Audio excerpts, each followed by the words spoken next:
Hi, this is a tutorial about Collect It, a clever little application that will help you keep track of money that you collect from customers.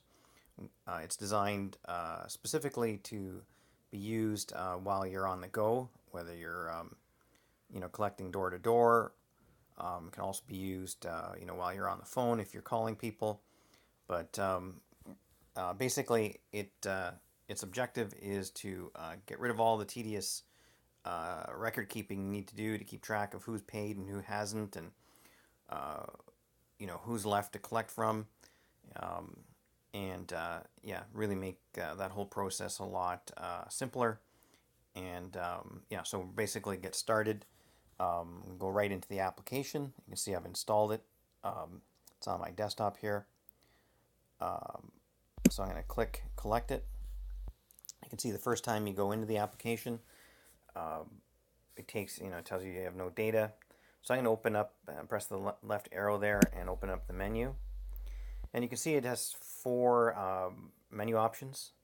Collection summary is basically a snapshot of the current collection period that you're in.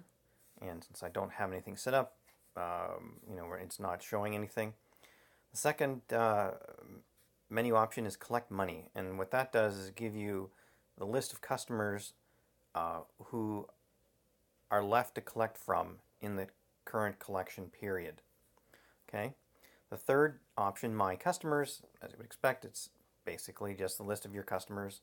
It's where you go to add and remove customers, change the address, and all that kind of good stuff. The last option is the collection history, which gives you a summary of each collection period, total amount collected, money owing and whatnot, your tips, and then you can drill down from there and get a detailed breakdown of um, every customer that you collected from or didn't for that collection history.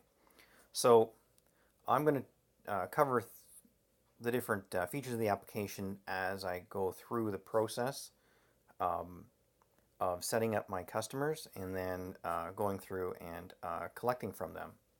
So I'm going to press My Customers here, and you can see this takes me to a list. And down below at the bottom, I have an option to add customer, which I'm going to do. So I'm going to add a customer, Mr. Jones, and I'm just going to put in an address, 22 Main Street. I'm not worried about city and zip code because they're all my customers are in my city. Now this customer owes me $5 per pay period, per collection period. So I'm going to put in the collection fee. Now your collection period can be whatever you want, whether it's weekly, monthly. There's no, as you saw, there's nothing here to set up, you know, um, what the interval and when your collection period starts and ends. The application will automatically start and finish the collection period when you tell it to. So I'm going to save this customer. You can see I have Mr. Jones on my list. I'm going to create a second customer quickly. Miss Smith. Okay, I'm going to put in 10 Queen Street. And this person owes me $8. Save. Now, if you collect only for tips, you would just leave the collection fee blank. If that's what you're doing. So you can see on the list here now that you have the prepayment field, the collection fee, and then arrears amount. So um, the prepayment essentially keeps track of when a customer gives you, say $50 and says, this is going to cover the next 3 weeks or 4 months or whatever the period is. And then every collection period, you're going to remove a certain amount to cover their payments for that collection period. So, so all of that is taken care of by the application, and as you collect, you simply draw from that prepayment until it's there's nothing left, and the application takes care of all of that for you. The other field over there, collection fee, that's obvious. That's how much you charge for each collection period. You can change that on the fly. It's specific to every customer. It can change from period to period. You can type any, as you're collecting, you can change that amount. The last field is arrears amount, and that's basically if you have a customer who doesn't pay you during a collection period, because they're not home or whatever, at the end of the period, when you finish the collection period, whatever the fee is gets added to the arrears amount, and then the following collection period, you'd see that amount there, so you know that you have to collect, this week or this month's amount plus whatever they'd owed you from previous collection periods. So I have two customers here. So what I'm going to do is I'm going to go up and click on collection summary. Actually collect money.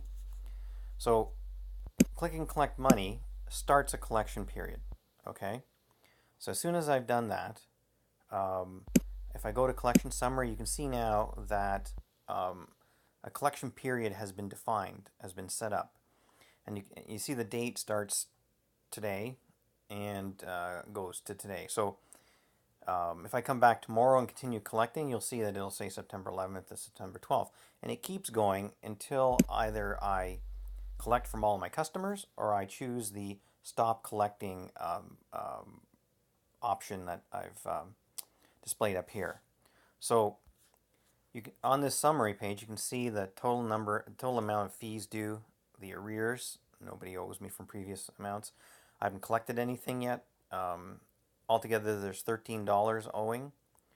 The owing is the arrears plus the fees. So down below here, we have prepaid used and prepaid collected. So that tells me that for this collection period, if I draw from prepayments that were made in previous collection periods, the total would be there. And if I've collected money this pay period from customers who want that put towards subsequent collection periods, then that would be under prepaid collected. It also tells me, the number of customers, how many I've collected from, how many were not home, how many I need to go back to, and how many I've decided to skip. So skip is basically, I've gone back to the customer or called the customer a couple times, and they're not around, so I'm just gonna skip them this pay period or this collection period, and just collect from them the next period. So I'm going to switch over to collect money, and now you can see that my two customers are there. You have sorting by address, by status, by fees in ascending or descending order. You can flip it descending, up and down. You can also filter out, so you can choose a filter option and say, I only want to see people on Main Street. I only want to see people with a certain collection amount or within a certain city. That's all doable. So I'm going to pick Mr. Jones. I'm going to collect from Mr. Jones first. So what you see here is Mr. Jones' status. They're active. So a customer can either be active, on hold, do not collect, or inactive. So those statuses are pretty straightforward.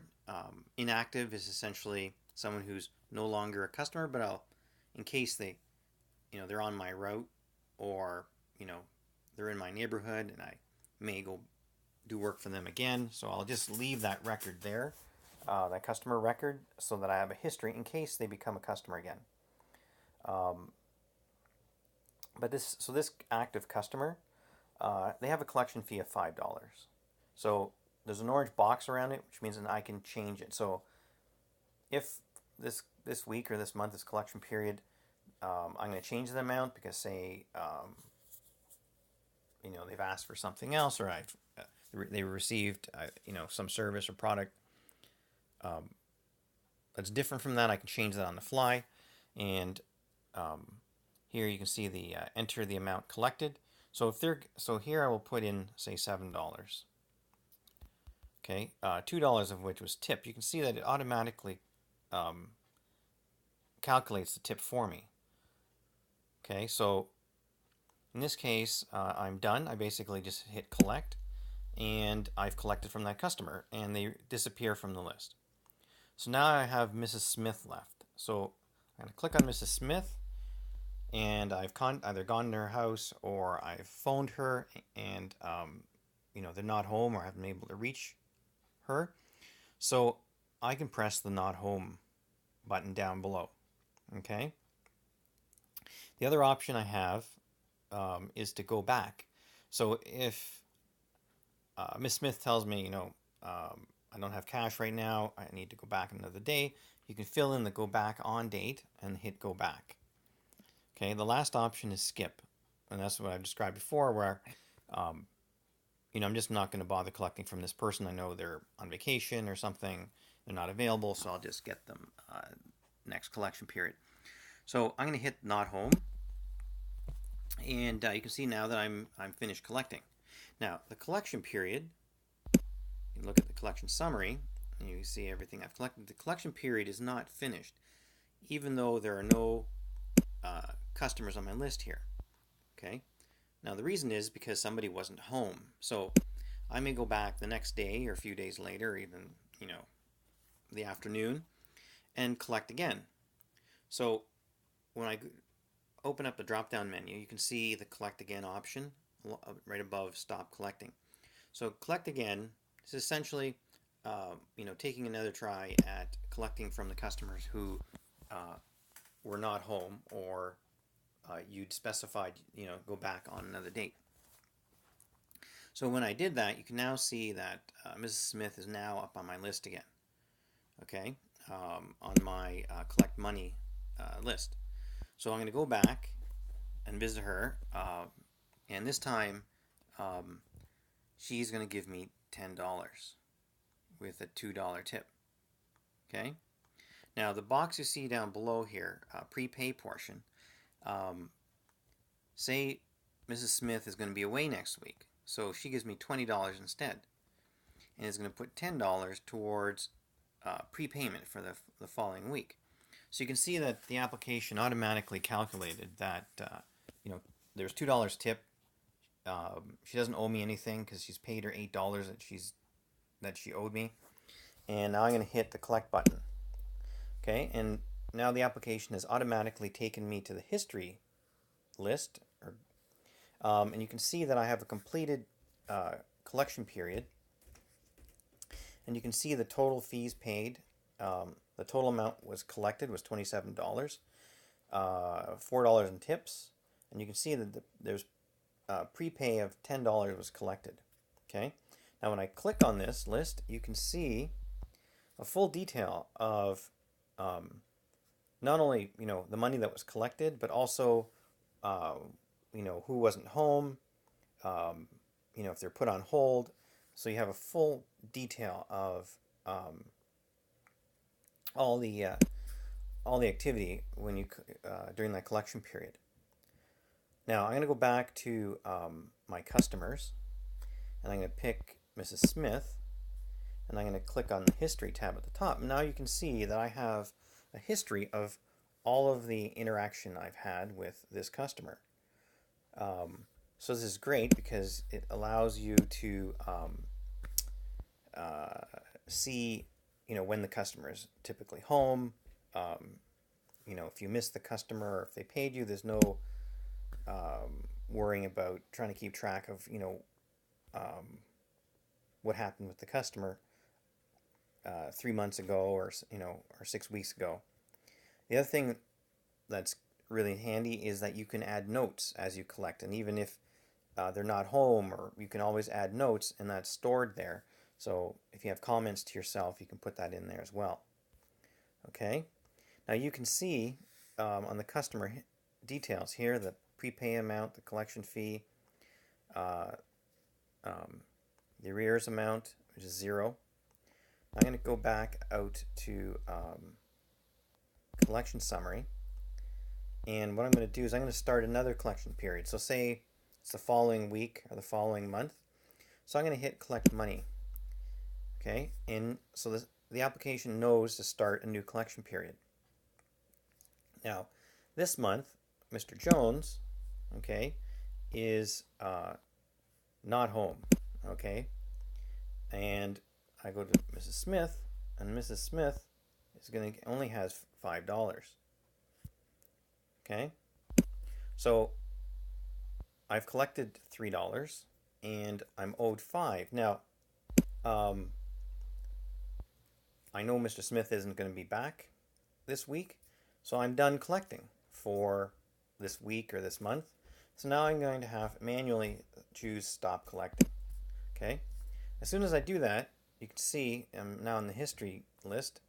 The application has created a new collection period. And you can see that there were $13 due. I only collected $5. There's $8 owing, and that $3 of prepaid was used. Okay? So you can see that the application is taking care of all of the details. So now, I'm going to go back to collection summary. Basically, the process repeats. So I can choose to start collecting, right? Then I begin again. So Mrs. Smith. So Mrs. Smith owed me $8, but she still had $7 in prepaid balance. So she only owes me $1 this week, but she's going to give me $2, right? And prepayment amount is 7, and she's giving me $1 tip.